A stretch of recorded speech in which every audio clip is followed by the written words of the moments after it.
चलिए सीधे लिए चलते हैं आपको दिल्ली, जहां पर आम आदमी पार्टी के संयोजक अरविंद केजरीवाल नरेश बाल्यान को लेकर प्रेस कॉन्फ्रेंस कर रहे हैं। क्या कुछ कह रहे हैं, सुनिए। और मैंने दिल्ली की कानून व्यवस्था के ऊपर कानून व्यवस्था को लेके सवाल खड़े करने चालू किए। मैं नांगलोई गया। नांगलोई में एक दुकान वाले के दुकान के बाहर दो मोटरसाइकिल पे सवार व्यक्ति आए और उन्हें धुआंधार गोलियां चलानी चालू की। मैं नांगलोई गया। मुझे नांगलोई जाने से बीजेपी का कार्यकर्ताओं ने रोका, मुझे रास्ते में रोक दिया, मुझे जाने नहीं दिया, पता नहीं क्यों। पूरे दिल्ली के अंदर आज बिजनेसमैन डर के माहौल में जी रहा है। उसे फिरौती की कॉल आती है, अगर वो फिरौती नहीं देता तो थोड़े दिन के बाद उसके दुकान के सामने शूट आउट हो जाता है, एक मैसेज देने के लिए, संदेश देने के लिए कि अगर तूने नहीं किया तो तेरे साथ कुछ भी हो सकता है। आज बिजनेसमैन को ये नहीं पता मैं सुरक्षा के लिए कहां जाऊं। कल मैं पंचशील एनक्लेव गया। पंचशील एनक्लेव में वो एक तरह से 64 साल देश का, दिल्ली का सबसे पॉश एरिया माना जाता है। वहां पे 64 साल के एक बुजुर्ग की निर्मम हत्या, चाकू गोद के उनकी निर्मम हत्या कर दी गई।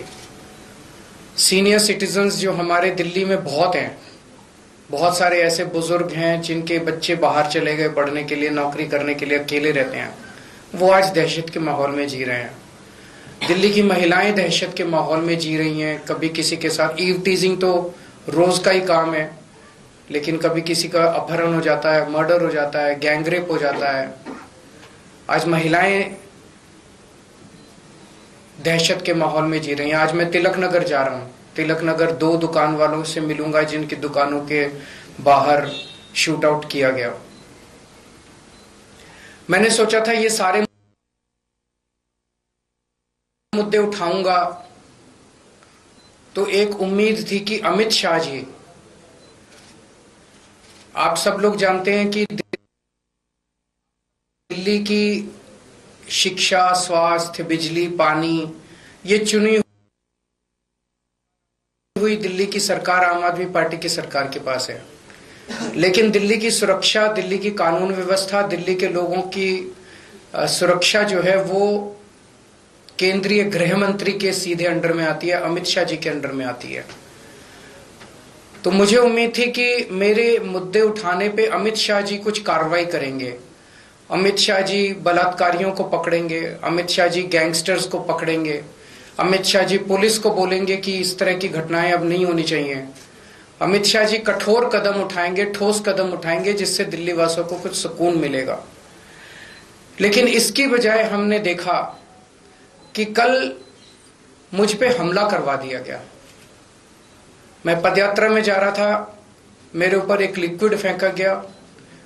वो लिक्विड हार्मलेस था, लेकिन वो हार्मफुल भी हो सकता था। कल हमारे एक एमएलए को गिरफ्तार कर लिया गया। उस एमएलए का कसूर ये था कि वो एमएलए भी इस किस्म के गैंगस्टर्स का विक्टिम था।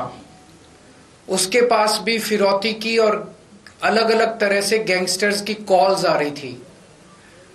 आज से 1.5-2 साल पहले उसके पास कई सारी कॉल्स आई, जिसकी बाकायदा उसने लिखित शिकायत दिल्ली पुलिस को की कि मेरे पास कपिल सांगवान उर्फ नंदू नाम के गैंगस्टर की बार बार कॉल्स आ रही हैं, मुझे धमकियां मिल रही हैं, मेरे परिवार को धमकियां मिल रही हैं, मुझे उनसे बचाइए।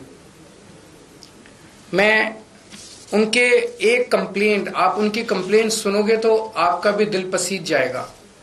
जो उन्होंने पुलिस को कंप्लेन की है, मैं उस कंप्लेन के कुछ हिस्से पढ़ के सुनाना चाहता हूं। ये कंप्लेन उन्होंने की है धालीवाल साहब, जो कि स्पेशल कमिश्नर ऑफ पुलिस हैं, उनको कंप्लेन की है। सब्जेक्ट है complaint against Shri Kapil Sangwan alliance Nandu of Nandu gang and his brother for extending threats of life for the purpose of extortion।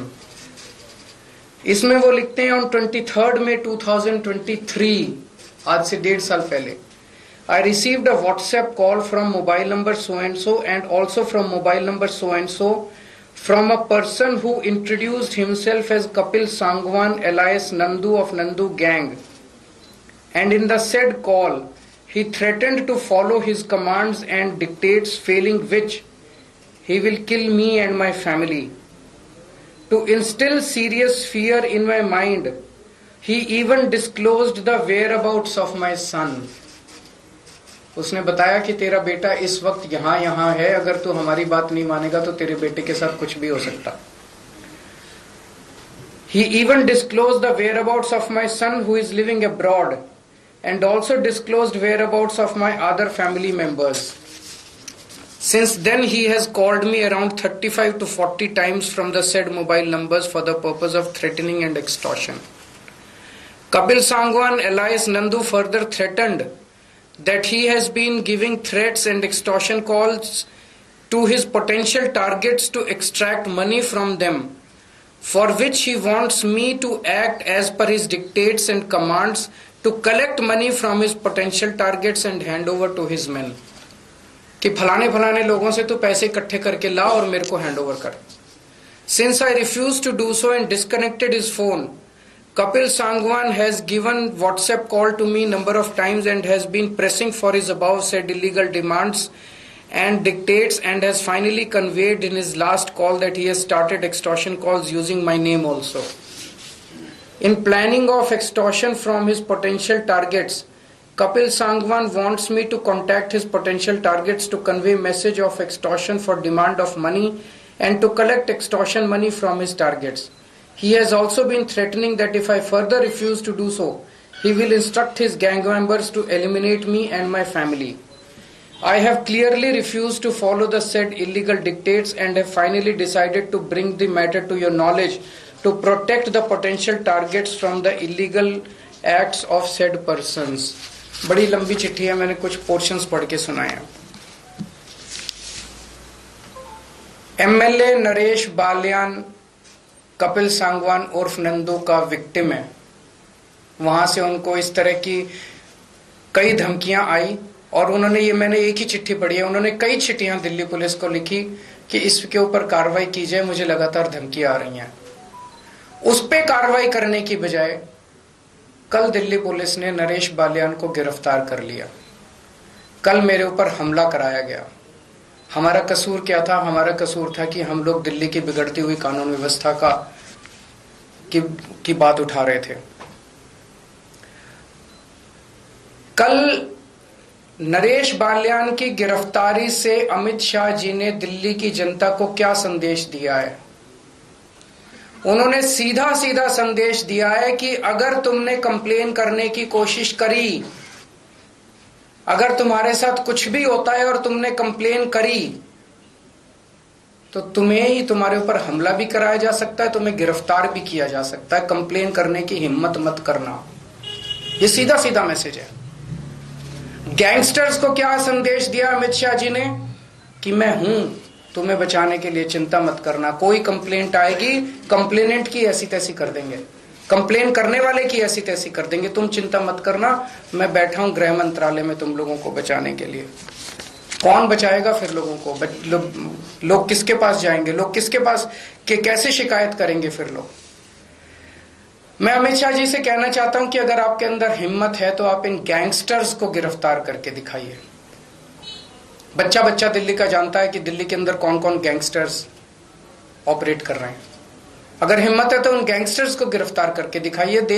Delhi के अंदर जो मर्डर कर रहे हैं उनको गिरफ्तार कीजिए. दिल्ली के अंदर जो बलात्कार कर रहे हैं, अपराधी घूम रहे हैं, उनको गिरफ्तार कीजिए. मेरे ऊपर हमला कराने से, मेरे एमएलए को गिरफ्तार करने से क्या दिल्ली की महिलाएं सुरक्षित हो जाएंगी? मेरे ऊपर हमला कराने से, मेरे एमएलए को गिरफ्तार करने से क्या दिल्ली के बिजनेसमैन सुरक्षित हो जाएंगे?